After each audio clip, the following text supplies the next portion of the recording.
The words hung in the dry Nevada air like a desperate prayer. A woman, covered in dust and sweat, her shoes worn down to nothing, stood at the edge of a lonely gas station, her voice cracking as she spoke to the stranger on the motorcycle. She had no idea that this moment would change everything she ever believed about strangers, about kindness, and about the invisible threads that connect broken souls to unexpected salvation. The sun was already punishing the desert highway by 7 in the morning. Heat waves rose from the asphalt like ghosts dancing toward an indifferent sky. The gas station sat alone on Route 95, somewhere between Beatty and Tonopah, a forgotten outpost where truckers stopped for coffee and locals filled their tanks before the long stretch of nothing. Marcus Cole pulled his motorcycle into the station, the rumble of the engine cutting through the morning silence. He was 53 years old, with silver threading through his dark hair and a beard that had seen better days. His leather vest was worn but clean, patches from a dozen rides stitched into the fabric like chapters of a life most people would never understand. He looked like trouble to anyone who judged by appearances. He looked like the kind of man mothers warned their daughters about. What nobody could see was the weight he carried. Not in his saddlebags, but in his chest. 3 years ago, Marcus had sold his technology company for $400 million. He had been the invisible architect behind software that powered half the logistics systems in the country. But money, he had learned, could not buy back time. It could not resurrect his wife, Sarah, who had lost her battle with cancer 18 months after his retirement. It could not fill the silence in a house too big for one person. So Marcus rode. He crossed the country on 2 wheels, searching for something he could not name. Purpose, maybe. Connection. A reason to keep breathing when the world felt hollow. He dismounted and stretched his back, the desert wind brushing against his face. The gas station was the kind of place that time forgot. A single pump, a convenience store with a faded Coca-Cola sign, and a diner attached to the side that probably served the same coffee they had been brewing since 1987. Marcus walked toward the store, but something made him stop. A sound. No, not a sound. A presence. He turned his head toward the edge of the parking lot, where the pavement crumbled into dirt and scrub brush. A woman sat on a wooden crate near the air pump. She was maybe 35, though exhaustion had carved years into her face that did not belong there. Her hair was pulled back in a messy ponytail, strands escaping to frame hollow cheeks. She wore a faded sundress that might have been yellow once, now bleached by sun and hardship. Her sneakers were held together with what looked like duct tape, but it was her eyes that stopped Marcus. They were the color of autumn leaves, and they held the kind of weariness that came from fighting battles no one else could see. She was watching him, not with fear exactly, with calculation, the way a chess player studies the board before making a move born of desperation. Marcus continued into the store, bought a bottle of water and a pack of almonds, and paid without small talk. The clerk, a weathered man named Earl, barely looked up from his crossword puzzle. Some places still existed where strangers were allowed to pass through without interrogation. When Marcus stepped back outside, the woman was standing. She had moved closer to his motorcycle, not touching it, but positioned as if she had been waiting for him. Her shoulders were set with determination, but her hands trembled slightly at her sides. Marcus approached slowly, giving her space. He had learned long ago that cornered creatures, human or otherwise, needed room to breathe. "Nice bike," she said. Her voice was rough, like she had not used it much recently, or like she had used it too much, crying. "Thanks. She has gotten me through some miles." The woman nodded, her eyes flicking to the horizon and back. She was measuring something. Risk, probably. Dignity against need. "I know this is strange," she began, and Marcus could hear the rehearsal in her words, the way she had practiced this moment in her head. "I know how this looks. But I have been walking for 2 days, and I just need to get to Tonopah. There is a shelter there, a place that helps people in my situation." She paused, and Marcus watched a dozen emotions cross her face. Shame, hope, fear, the terrible vulnerability of asking a stranger for help. "Can you take me to town?" The words came out like an exhale, like she had been holding them in her lungs for miles. "Please, I cannot pay you, but I will figure something out. I just need to get there." Marcus did not answer immediately. He looked at her, really looked, in that way most people had forgotten how to do. He saw the way she stood, weight shifted like she was ready to run. He saw the faint discoloration on her wrist, mostly hidden by a bracelet of woven thread. He saw the small backpack at her feet, stuffed with what were probably her only possessions. He saw a woman at the edge of everything, asking a stranger on a motorcycle to carry her toward hope. "What is your name?" he asked. She hesitated. Names were powerful things. Names could be traced. "Elena." "Elena." He repeated it, giving it weight. "I am Marcus, and Tonopah is about 60 miles from here." "I know." Her voice cracked. "I know it is far. I just thought maybe I was heading that direction anyway," Marcus said, which was not entirely true. He had been heading nowhere in particular, which meant every direction was valid. "You ever been on a motorcycle before?" Elena shook her head. "It is not complicated. You hold on, lean when I lean, and try not to think too much. The desert is beautiful from the back of a bike." For a moment, she just stared at him, like she was waiting for the catch, the condition, the price that always came with kindness in her experience. "Why?" she asked. "Why would you help me? You do not know me." Marcus considered the question. It deserved an honest answer. "Because someone helped me once when I did not deserve it, and because my wife used to say that the measure of a person is not what they do when the world is watching. It is what they do when nobody is." He walked to his motorcycle and retrieved a spare helmet from the saddlebag. It had been Sarah's once. He had carried it across 10,000 miles, unable to leave it behind. "It might be a little big," he said, holding it out to her, "but it will keep you safe." Elena took the helmet with hands that shook. She turned it over, examining it like it was an artifact from another world. Then she looked up at Marcus, and for the first time, something shifted in her expression. Not trust, exactly, but the beginning of it. The crack in the wall that let light through. "Thank you," she whispered. Marcus nodded. "Climb on.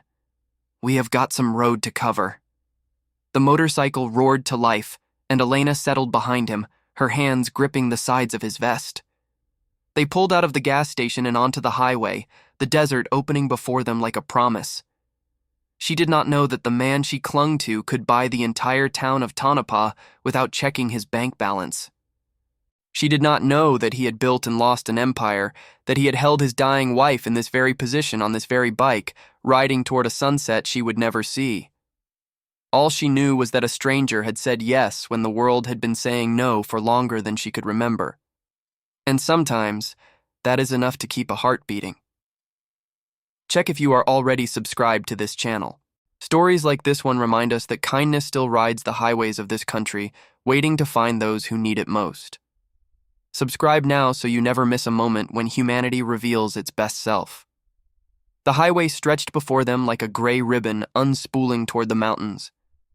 Elena felt the wind against her arms, the vibration of the engine beneath her, and something she had almost forgotten how to feel: freedom.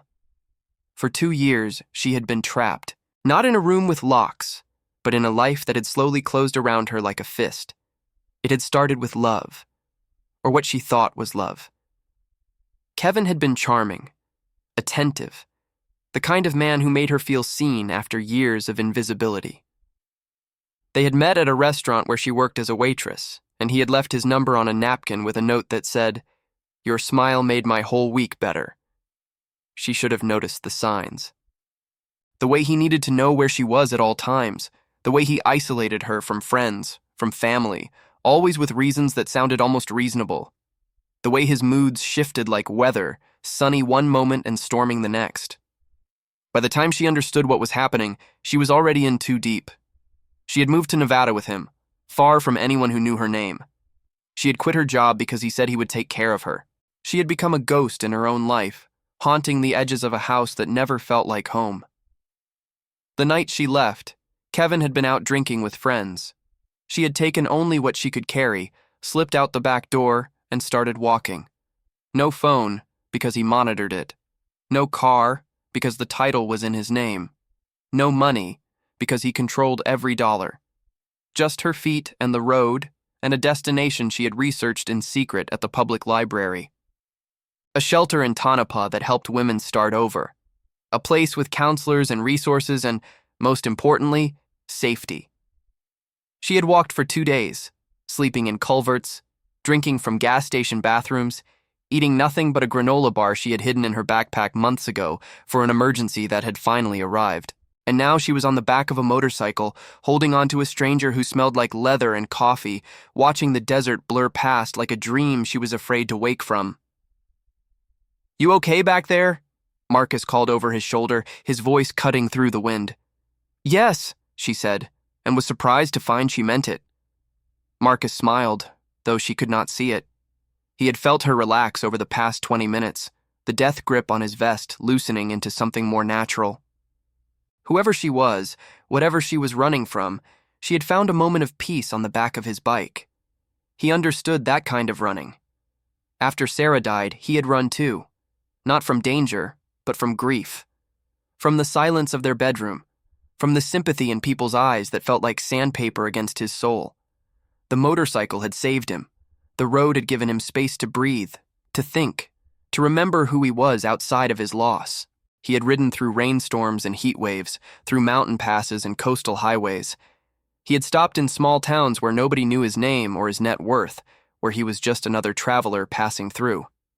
He had found something precious in that anonymity, the freedom to be human without the weight of expectation. 40 minutes into the ride, Marcus spotted something that made him slow down. A diner sitting alone on a rise overlooking a valley of red rock and sagebrush. The sign said Marge's Place in letters that had probably been repainted a dozen times over the decades. He pulled into the parking lot and cut the engine. "Thought we could use a break," he said, as Elena removed her helmet. "Maybe some food. You look like you have not eaten in a while." Elena's face flushed. The shame of need, of being seen in her desperation. "I told you I cannot pay." "Did I ask you to?" Marcus swung his leg over the bike and stretched. "I have been riding these roads for a long time, Elena. One thing I have learned is that sharing a meal with someone is never a waste of money. Come on. Marge makes a mean breakfast burrito." The diner was exactly what it looked like from outside. Cracked vinyl booths, a counter with spinning stools, and a jukebox in the corner that probably still played songs from the Eisenhower administration. A handful of locals occupied various tables, their conversations pausing briefly as Marcus and Elena entered, before resuming with the practiced indifference of people who minded their own business. A woman in her 60s emerged from the kitchen, her gray hair pulled back in a net, her apron stained with the evidence of a morning spent cooking. Her face lit up when she saw Marcus. "Well, look what the wind blew in," she said, her voice carrying the warmth of genuine affection. "Marcus Cole, it has been, 6 months?" "7, Marcus said, accepting her hug. "I took the northern route last time. How are you, Marge?" "Still breathing, still frying. That is all a woman my age can ask for." Her eyes shifted to Elena, taking in the details with the sharp assessment of someone who had seen everything. "And who is your friend?" "This is Elena." "Elena, meet Marge. She runs the best diner between Las Vegas and Reno, and she will fight anyone who says otherwise." Marge laughed. "Damn right I will." She gestured toward a booth by the window. "Sit down, both of you. I will bring coffee and menus, though you already know what you want, Marcus." They settled into the booth, Elena sliding in with the cautious movements of someone unused to being treated like a guest rather than an inconvenience. The leather seat creaked beneath her, and she found herself looking out the window at the vast emptiness of the desert. "You know her," Elena said. It was not a question. "I have been through here a few times. Marge has a gift for remembering faces, and for knowing when not to ask questions." Elena absorbed that, the implication that she was not the first person Marcus had brought here carrying secrets and scars. "Is that what you do?" she asked quietly. "Ride around helping strangers?" Marcus considered the question while Marge brought their coffee. He wrapped his hands around the mug, feeling its warmth. I do not know if I would call it that. I just ride. Sometimes I meet people. Sometimes those people need something I can give. A ride, a meal, a conversation. It is not heroic. It is just human. Most people are not like that. Most people are too busy to notice what is right in front of them. I used to be one of them, built a whole career out of not noticing. He took a sip of coffee. My wife changed that. She had this way of seeing people, really seeing them, their pain, their hope, their potential. She used to say that everyone we meet is fighting a battle we know nothing about. Elena's throat tightened. She sounds wonderful. She passed away 1.5 years ago. Cancer. I am sorry. Thank you. Marcus set down his mug. I ride now because I do not know what else to do with myself. The money means nothing without her. The house is too quiet. But out here, on the road, I feel close to her somehow, like she is riding with me. Elena did not know what to say to that. She had spent so long being invisible, being small, that she had forgotten how to connect with another person's pain. But something in Marcus's words reached through the walls she had built. I am running away, she said suddenly, surprising herself. From a man. From a life that was killing me slowly. I do not have anywhere to go except this shelter, and I do not even know if they will take me. Marcus nodded slowly. He did not flinch, did not pull back, did not offer the platitudes that people use to fill uncomfortable silences. The shelter will take you, he said. I have heard of it. Good people run it. They have helped a lot of women start over. How do you know that? Because I donate to them. He said it simply, without emphasis, like it was the most natural thing in the world. Anonymously, through a foundation. It is one of the things I do with the money I do not need. Elena stared at him. The leather vest, the worn boots, the motorcycle parked outside. Nothing about him suggested wealth. Nothing suggested the kind of man who funded shelters for women in crisis. I do not understand, she said. Marcus smiled, and there was something sad in it, something knowing. Most people do not, and that is okay. I am not looking to be understood, Elena. I am just looking to be useful. Marge appeared with 2 plates piled high with food. Eggs, bacon, hash browns, toast dripping with butter. Elena's stomach clenched with hunger she had been ignoring for days. Eat, Marcus said. We have got time. They stayed at Marge's for over an hour. Elena ate like she was afraid the food would disappear, then slowed down as her body remembered what fullness felt like. Marcus told her stories from his travels, places he had seen, people he had met. He had a gift for narrative, for finding the humanity in ordinary moments. He told her about the farmer in Kansas who had given him shelter during a tornado warning, then spent the whole night teaching him to play chess. He told her about the group of teenagers in Oregon who had helped him change a flat tire and refused to take money, insisting instead that he pay it forward. He told her about the old woman in New Mexico who had flagged him down on a desert road, not because she needed help, but because she wanted to give him a jar of homemade salsa and tell him that her son rode motorcycles too, before he died in Afghanistan. Each story was a thread in a tapestry Elena had never imagined. A world where strangers connected, where kindness passed hand to hand like a sacred trust. It was so different from everything she had experienced in the past 2 years that it almost felt like fiction. But Marcus was real. His stories were real. And sitting across from him in that small diner, Elena felt something unfamiliar stirring in her chest. Hope. Can I ask you something? She said as Marcus paid the bill, waving off Marge's protests with practiced ease. Anything. Why the motorcycle? Why not a car or a plane or, I do not know, a yacht? Marcus laughed, and the sound was genuine. You ever been on a yacht? No. Neither have I, and I do not want to be. There is something about a motorcycle that strips everything away. You feel the road, the weather, the world. There is no glass between you and reality. It is honest in a way that cars and planes can never be. He stood, leaving a generous tip on the table. Plus, people talk to a guy on a motorcycle.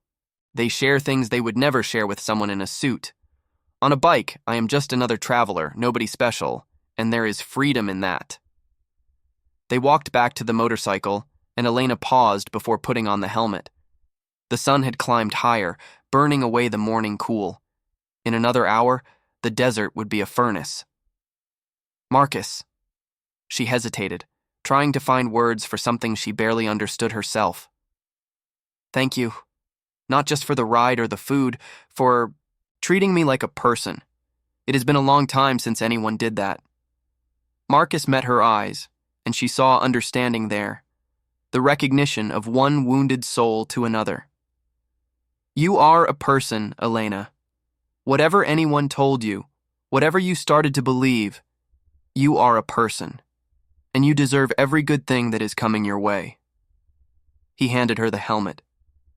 Now, let us get you to Tonopah. The second leg of the journey was different.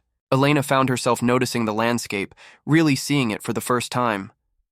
The mountains in the distance, purple and gold in the morning light. The endless sky, so blue it hurt. The way the road curved and climbed, each turn revealing new vistas. She thought about Marcus's words. You are a person. Such a simple statement, but it had landed in her chest like a stone in still water, sending ripples through everything she thought she knew about herself. Kevin had spent 2 years convincing her she was nothing, worthless, lucky to have someone who would put up with her. She had absorbed those words like poison, letting them seep into her bones until she could barely remember the woman she had been before. But here, on the back of a motorcycle, holding on to a stranger who expected nothing from her, she felt the first cracks forming in that narrative. What if Kevin had been wrong? What if she was not the problem? What if she deserved more than crumbs of affection scattered between storms of criticism? The questions were terrifying, because if she was worth more, then she had to believe it. And believing it meant rebuilding everything from the ground up. She closed her eyes and let the wind wash over her. One step at a time, she told herself. First, get to the shelter. Then, figure out the rest. Tonopah appeared on the horizon like a mirage, a small town nestled in a valley, its buildings scattered like dice across the desert floor. Population 5,000, give or take. The kind of place where everyone knew everyone, where secrets were hard to keep but people kept them anyway. Marcus slowed as they entered town, navigating streets that had probably not changed much in 50 years. They passed a hardware store, a diner, a bar with a neon sign that flickered even in daylight. Life moved at a different pace here, unhurried and unimpressed by the chaos of the larger world. The shelter is on the east side of town, Elena said, her voice tight, near the old mining museum. I know where it is. Of course he did. He probably knew more about this town than she did, despite never having lived here. Marcus seemed like the kind of man who learned everything about everywhere he went. They pulled up in front of a modest building, single story, painted a cheerful yellow that seemed defiant against the surrounding brown. A sign by the door read, New Horizons Women's Center, in letters that managed to be both professional and welcoming. Marcus cut the engine, and silence rushed in to fill the space. Elena did not move. Now that she was here, the reality of her situation crashed over her like a wave. This was it. The end of running, and the beginning of... what? She had no money, no job, no plan beyond this moment. Hey. Marcus's voice was gentle. You okay? I do not know. The words came out shaky. I thought I would feel relieved, but I just feel scared. That makes sense. You are about to start a whole new life. That is terrifying. What if they cannot help me? What if I end up back where I started? Marcus turned to face her, his expression serious. Elena, listen to me. You walked through the desert for 2 days to get here. You asked a stranger for help when everything in you probably screamed not to. You have more courage than you know. Whatever happens next, you have already proven that you can survive. She felt tears prick her eyes. You sound very sure. I am, because I have seen a lot of people in my travels. Broken people, hopeless people, people who had given up, and I have seen them come back, rebuild, become something new. It is not easy. It is the hardest thing in the world, but it is possible. He reached into his vest and pulled out a business card. Plain white, with just a name and a phone number.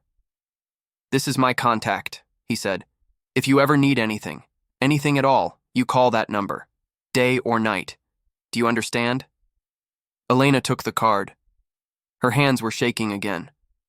I cannot ask you for more than you have already given. You are not asking. I am offering. There is a difference. He smiled. Now go inside. They are expecting you. How do you know that? Because I called ahead while you were finishing breakfast. Talked to a woman named Patricia. She said they have a room ready and a counselor available whenever you are. Elena stared at him. The depth of his thoughtfulness, the quiet way he had smoothed her path without making a show of it, overwhelmed her. Who are you? She whispered. Marcus shrugged. Just a guy on a motorcycle who happened to be at the right place at the right time, nothing more. But Elena knew that was not true. She did not know the details yet, did not understand the full picture of the man in front of her. But she knew, with a certainty that surprised her, that Marcus Cole was much more than he appeared. She climbed off the motorcycle and removed the helmet, handing it back to him. For a long moment, they just looked at each other. Thank you, she said, for everything. Go live your life, Elena. Make it a good one. She turned and walked toward the shelter, her back straight, her steps steady. At the door, she paused and looked back. Marcus was still there, watching, waiting until she was safely inside. She raised her hand in a wave. He returned it. Then she opened the door and stepped into her future. The first few weeks at New Horizons were a blur. Elena met with counselors, attended group sessions, learned about resources she never knew existed. She was assigned a case manager named Patricia, a woman in her 50s with kind eyes and a no-nonsense approach to helping women rebuild their lives. Patricia helped her file for legal protection. She helped her apply for emergency assistance. She helped her start the long process of reclaiming her identity, both literally and figuratively. Elena learned that she was not alone. The shelter housed a dozen women, each with her own story, her own scars. They ate together, talked together, cried together. They formed a sisterhood born of shared survival. Some nights, Elena would lie in her small bed and think about Marcus. The business card sat in her wallet, untouched but ever present. She had looked up the name on the card, curious despite herself. What she found had stunned her. Marcus Cole, founder and former CEO of Logitech Solutions. Net worth estimated at $400 million. Philanthropist, widower, motorcycle enthusiast. The articles painted a picture of a man who had built an empire from nothing, revolutionizing the logistics industry with software that now powered shipping companies around the world. He had been featured in Forbes, profiled in the Wall Street Journal, interviewed on business podcasts that Elena had never heard of. And he had given her a ride on his motorcycle, bought her breakfast, called ahead to the shelter to make sure she would be taken care of. She did not know what to do with that information. Part of her felt embarrassed, like she had unknowingly accepted charity from a man who could buy the entire town. But another part of her understood something deeper. Marcus had not helped her because of his money. He had helped her because of who he was. The wealth was incidental, almost irrelevant. What mattered was the kindness, the attention, the willingness to see her when she had become invisible. 3 weeks after arriving at the shelter, Elena got a job. It was not glamorous, just a position at the local grocery store, stocking shelves and running the register. But it was hers. Her own income, her own schedule, her own small step toward independence. She worked hard, said yes to extra shifts, saved every penny she could. Patricia helped her find a small apartment, a studio above a hardware store that was cheap but clean. Elena moved in with nothing but a suitcase and the backpack she had carried through the desert. It was the happiest she had been in years.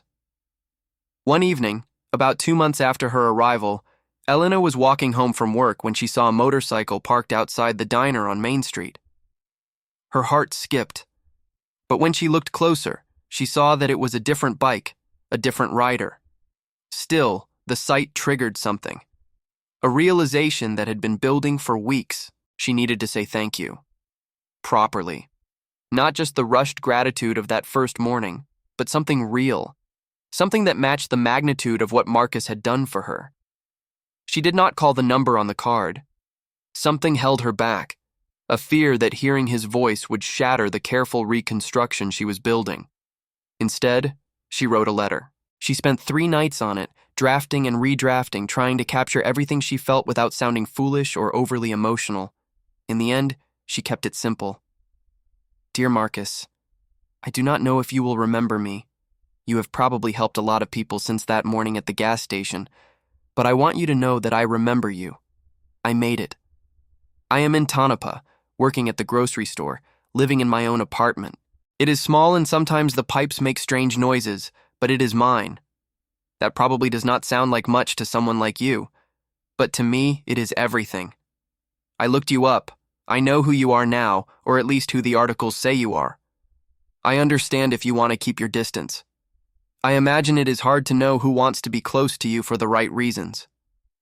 But I want you to know that the man I met at that gas station was not a millionaire or a CEO or a philanthropist. He was just a kind stranger who said yes when he could have said no. That is who I am grateful to. That is who changed my life. Thank you, Marcus, for the ride, for the breakfast, for treating me like a person. I will spend the rest of my life trying to be worthy of that kindness. With gratitude, Elena she mailed the letter to the address on the business card, a P.O. box in California. She did not expect a response. She did not need one. The act of writing, of expressing what she felt, was enough. But 3 weeks later, an envelope arrived at her apartment. Inside was a single sheet of paper, handwritten in a script that was both elegant and unpretentious. Elena, I remember you. I remember everyone. I am proud of you. More than you know. Keep going. Marcus P.S. The apartment sounds perfect. Elena read the letter twice, then a third time. Then she folded it carefully and placed it in the drawer of her nightstand, next to the business card she still could not bring herself to use. She went to work that day with something new burning in her chest. Not just hope anymore, something stronger. Purpose. If you are watching this story and feeling something stir in your heart, leave a comment saying, "Sometimes strangers carry us when we cannot walk." Say it out loud, write it below, and let the world know that kindness is not dead, just waiting to be found. The months passed, and Elena's life continued to expand. She got promoted at the grocery store, from stalker to shift supervisor. She started taking online classes in business administration, paid for by a scholarship program for women transitioning out of difficult situations. She made friends, real friends, not the supervised acquaintances Kevin had allowed. Women from the shelter who were also rebuilding, neighbors in her apartment building, co-workers who invited her to birthday parties and movie nights. For the first time in longer than she could remember, Elena had a community. People who knew her name, who noticed when she was absent, who celebrated her small victories. She thought about Marcus often, not with longing or dependence, but with a kind of quiet reverence. He had appeared at the exact moment she needed him and then vanished back into the world, asking nothing in return. It was the purest form of kindness she had ever encountered. She wondered sometimes if he was still riding, if he was crossing mountains and deserts, stopping at gas stations, finding other lost souls in need of rescue. She hoped so. The world needed more people like him. 1 year after her arrival in Tonopah, Elena did something she had never imagined possible. She volunteered at New Horizons. Patricia had suggested it, seeing something in Elena that Elena was only beginning to see in herself. The strength that came from survival, the empathy that came from suffering, the ability to sit with another woman's pain without flinching because she knew exactly what it felt like. Elena started by answering phones, then moved to helping with intake interviews. She listened to stories that echoed her own, women who had walked through fire and emerged scarred but breathing. She offered them the same things Marcus had offered her: kindness without conditions, hope without judgment, the simple, radical act of being seen. 2 years into her new life, Elena received an unexpected phone call. "Is this Elena Torres?" The voice was professional, female, with an accent Elena could not quite place. "Yes. Who is this?" "My name is Margaret Chen. I am the director of the Cole Foundation. I am calling on behalf of Marcus Cole." Elena's heart stuttered. She had not heard Marcus's name spoken aloud in months, though she thought of him daily. Is he okay? Is something wrong? He is fine. Better than fine, actually. But he has asked me to reach out to you regarding a matter of some importance. Would you be available to meet with me? I can travel to Tonopah. Elena's mind raced. Yes. Of course. When? I can be there tomorrow, if that works for you. Tomorrow. Elena looked around her small apartment at the life she had built from nothing. Whatever this was, she sensed it was about to change everything. Tomorrow works, she said. Margaret Chen arrived at noon the next day, driving a rental car that looked out of place on Tonopah's dusty streets. She was a small woman, impeccably dressed, with sharp eyes that missed nothing. They met at the diner on Main Street, the same diner Elena had passed 100 times without entering. Margaret ordered tea and got straight to the point. "Marcus has been following your progress," she said. "Not in a creepy way, I assure you, but he takes an interest in the people he helps, especially the ones who help themselves." "I did not know that. He prefers it that way. Anonymity is important to him." Margaret sipped her tea. "But he has been particularly impressed by your work at New Horizons. Patricia speaks very highly of you." "You know Patricia?" "The foundation has been supporting New Horizons for years. We know everyone there." Elena processed this. The threads connecting her life to Marcus's were more extensive than she had realized. "What is this about, Ms. Chen?" Margaret set down her cup. "Marcus wants to offer you a job." Elena blinked. "A job?" "The foundation is expanding its women's services program. We are looking for someone to lead the Western region outreach, someone who understands the work from the inside, someone who has lived it. I do not have a degree. I have been working at a grocery store." "I know. Marcus does not care about degrees. He cares about capability, compassion, and commitment. You have all three."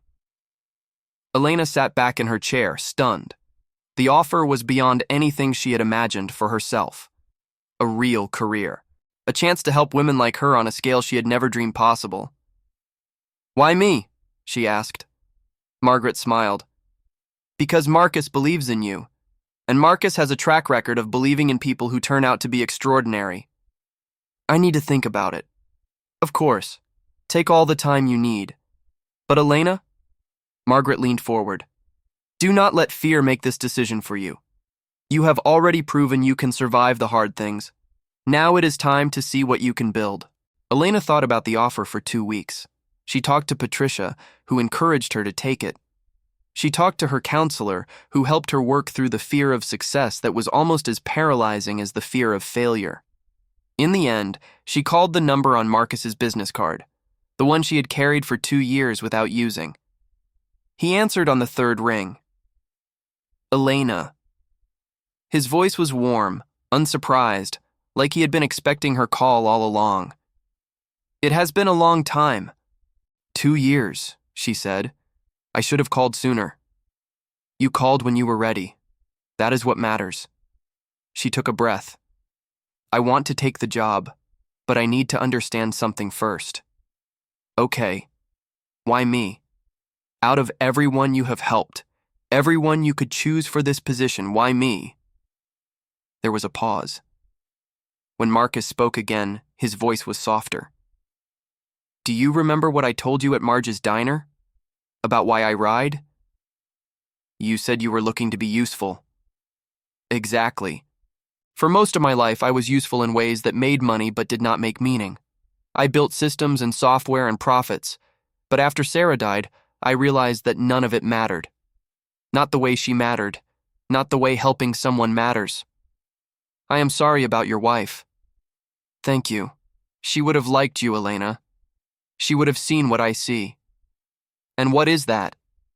Someone who knows what it feels like to be lost, and someone who can help others find their way home. Elena felt tears sliding down her cheeks. Not sad tears, grateful ones. I will take the job, she said. I know you will. The next 3 years were the most meaningful of Elena's life. She moved to the foundation's headquarters in Phoenix, then spent most of her time traveling throughout the western states, visiting shelters, training staff, advocating for funding. She saw women at their lowest and helped lift them toward their highest. She created programs and protocols that made real differences in real lives. She built a team of people who believed, as she did, that everyone deserved a chance to start over. And through it all, she stayed connected to Marcus. Not in the way of romance, though she sometimes wondered what might have been under different circumstances. Their connection was something rarer, something harder to define. Two souls who had found each other at a gas station in the desert and discovered that they were fighting the same fight. They talked on the phone every few weeks, sometimes about work, sometimes about life, sometimes about nothing in particular. Marcus was still riding, still crossing the country on his motorcycle, still finding people in need of kindness. He had helped a teenager in Montana get into a coding boot camp. He had funded a veteran's small business in Wyoming.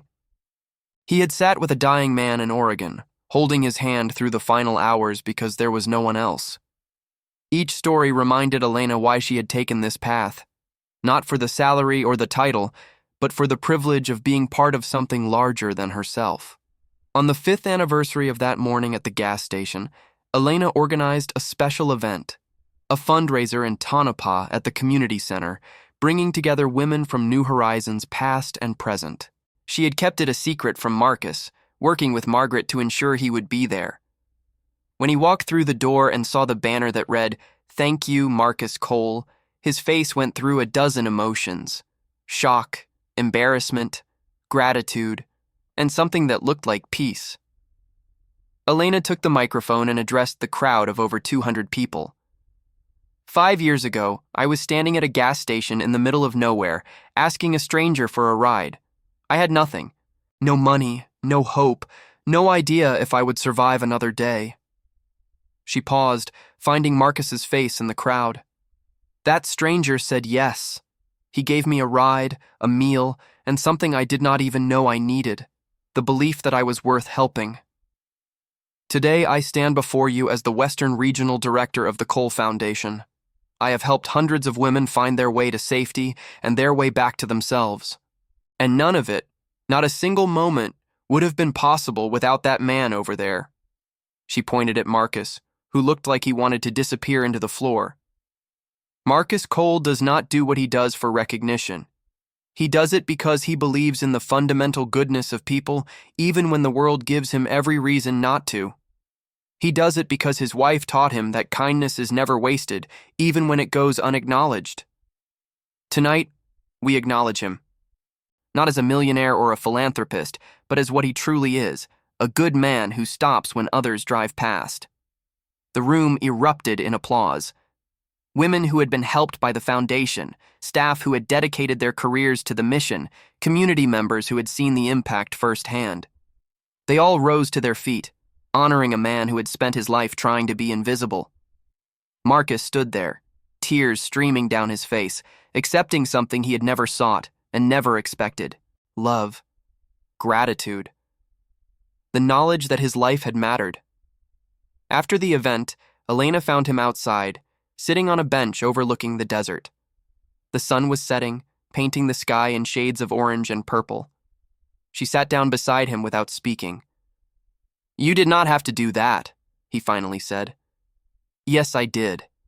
You have spent 5 years hiding from what you have built. Tonight, you got to see it." It was not me. It was the women. The staff. Patricia. You. It was all of us. But it started with you. With a man on a motorcycle who stopped when he did not have to. Marcus shook his head, but he was smiling. Sarah would have loved tonight. Tell me about her. So he did. For the first time in all their conversations, Marcus really talked about his wife, her laugh, her passion, her ridiculous love of bad reality television, the way she had made him want to be better, not through criticism, but through example. Elena listened as the stars came out, as the desert cooled, as a good man unburdened himself of a grief he had carried too long alone. She would have liked you, Marcus said again. You keep saying that.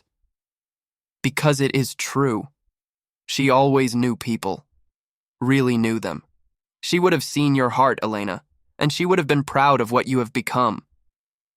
Elena leaned her head against his shoulder. Not romantically. More like a sister with a brother, a soldier with a comrade. Thank you, Marcus, for everything. Thank you for proving me right. About what? About people.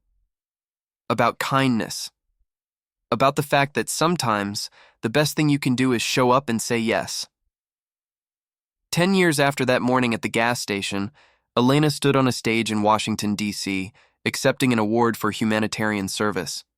The audience was filled with dignitaries, politicians, celebrities, names and faces from newspapers and television screens.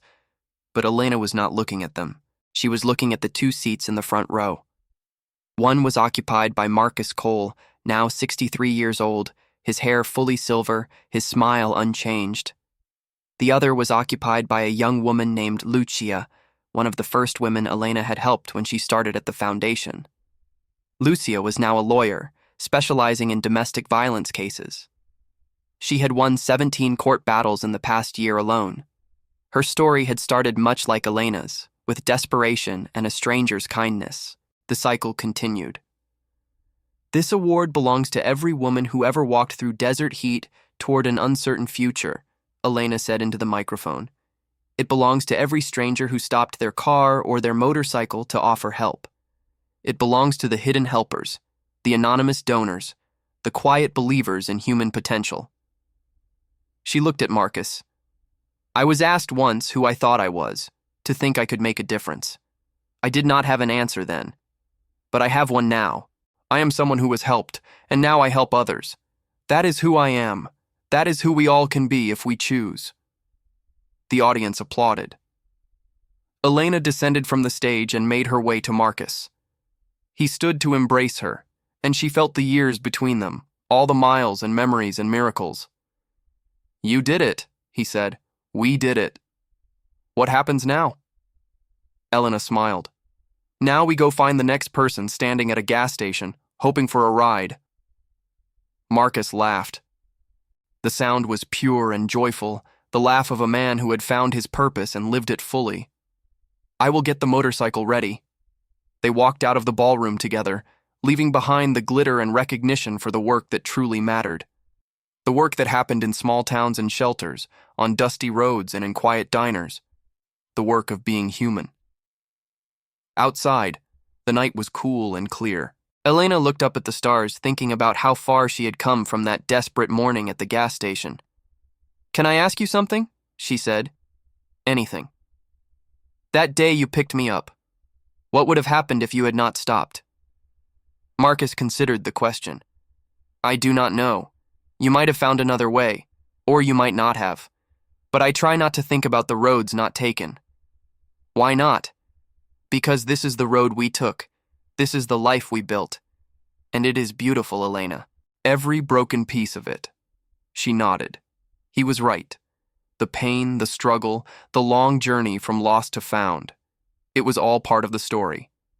And the story was beautiful. Marcus? Yes? I never said it properly, those words at the gas station, when I asked if you could take me to town. I remember. I thought I was asking for a ride, but I was really asking for something much bigger. I just did not know it yet. Marcus put his arm around her shoulders. That is how it works, Elena. We think we are asking for small things, a ride, a meal, a moment of kindness, but really we are asking to be seen, to be valued, to be reminded that we matter. And you reminded me. You reminded yourself. I just held the mirror. They stood there in the darkness, two people whose lives had intersected at a gas station in the middle of nowhere and had never fully separated since. The story of Elena Torres and Marcus Cole would continue for many more years. They would help thousands of people, build dozens of programs, change countless lives.